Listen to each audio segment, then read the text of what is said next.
This is Optimal Finance Daily, episode 2026.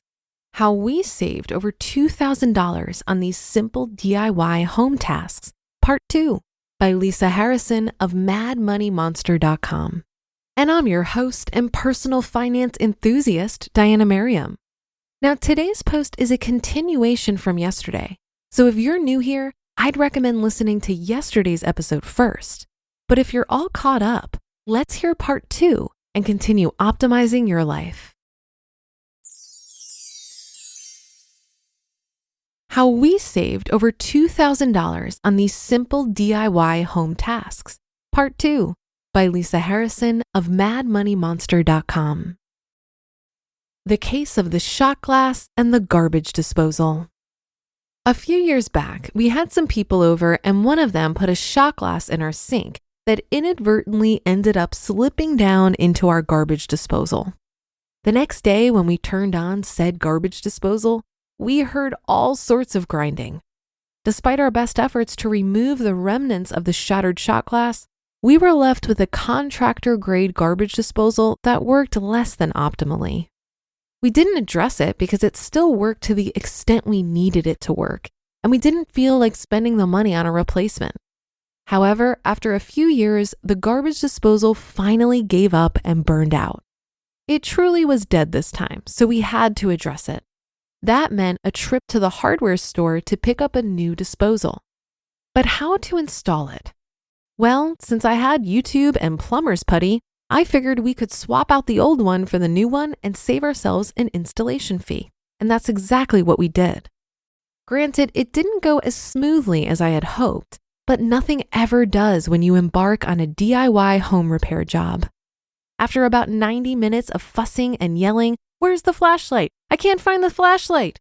we turned the breaker back on and relished in our home repair accomplishment.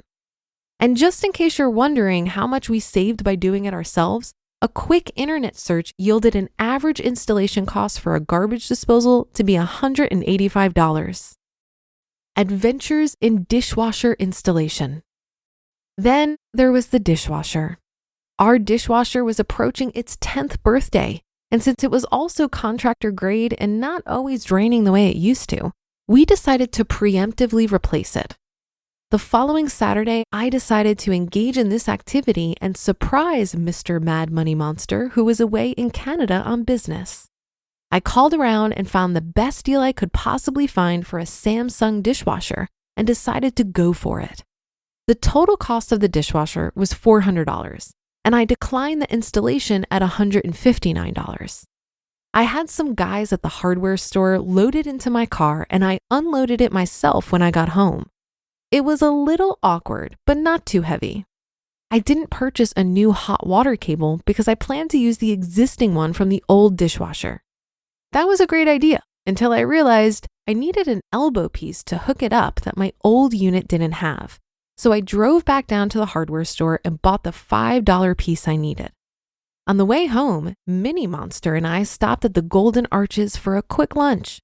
That's when I told her that the hookup should only take 5 minutes when we get home.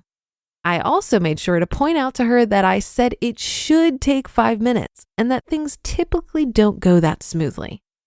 Ironically, we got back home and things were going that smoothly. I was able to hook everything up in a few minutes and was ready to slide the new dishwasher back into place. I can't express to you how happy I was to finish this task and tell Mr. Mad Money Monster that we have a new dishwasher and that I did the whole thing. I started pushing it back into place, and just before it was fully back, I heard a clunk.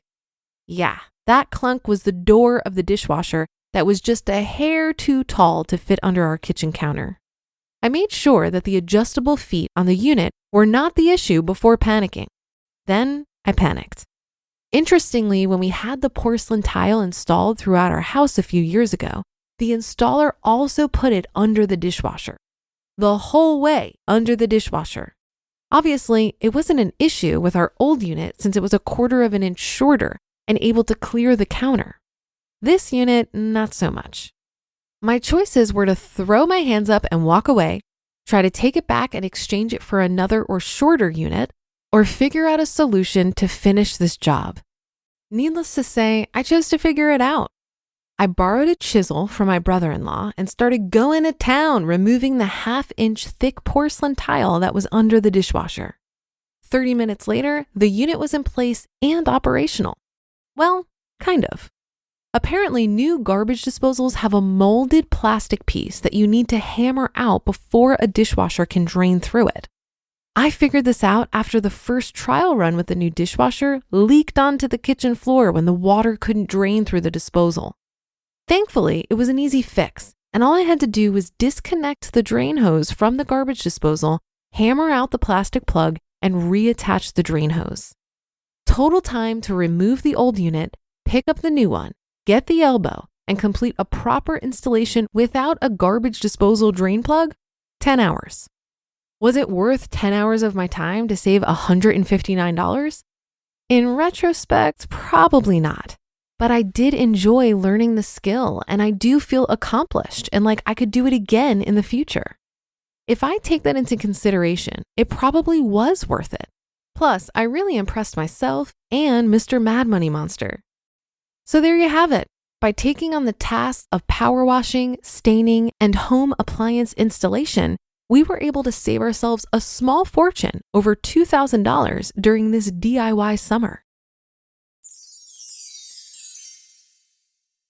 You just listened to part 2 of the post titled How We Saved Over $2,000 on These Simple DIY Home Tasks by Lisa Harrison of madmoneymonster.com. Once our money situation improves, it's tempting to start paying for conveniences and luxuries, especially when you're needing to save time. However, as I mentioned yesterday, saving money isn't the only benefit to being frugal and self-reliant. A lot of satisfaction can come from the effort required when you forego conveniences. So for example, last year, my boyfriend and I painted a couple of rooms in my house, and I really enjoyed the process. I could have easily paid people to do it, but we had the time and he had the supplies. It was really satisfying to accomplish something together, and I got a crash course in his high standards when it comes to painting. Now, when I look at those freshly painted walls, I not only enjoy the look of them, but I also enjoy the memory of how fun it was to paint them with my Midwestern gentleman. This article also reminded me of a couple great quotes from Mr. Money Mustache, who said, "Effort is the spice of life, and luxury is a weakness." And that's another episode of Optimal Finance Daily in the books. Thank you for your support and for listening every day. I'll be back in just a second with a bonus episode. So I'll see you there where your optimal life awaits.